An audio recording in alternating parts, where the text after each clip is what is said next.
എനിക്കൊരു പറ്റി പറ്റിയതാ. വയനാട് പോയിപ്പോ 5 മിനിറ്റ് കൊണ്ട് മറ്റേ മുകളിലേക്ക് കയറുന്ന അടച്ചു പോയി. അത് 5 മിനിറ്റ് കൊണ്ടൊന്നും കയറാൻ പറ്റില്ല. അല്ലാതെ അവിടെ 5 മിനിറ്റ് വരെ കടത്തിക്കൊണ്ടായിരുന്നു.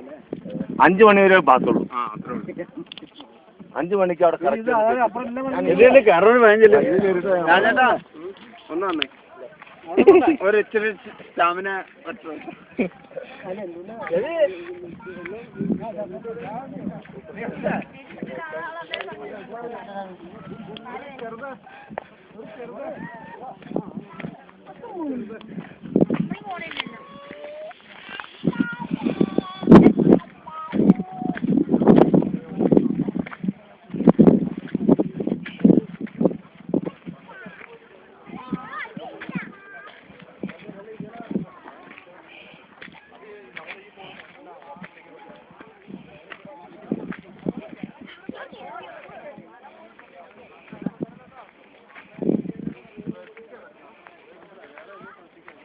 ഇപ്പുറത്തേടെ പോയാൽ പോരെ, കാല് തെറ്റി അങ്ങോട്ട് പോകും.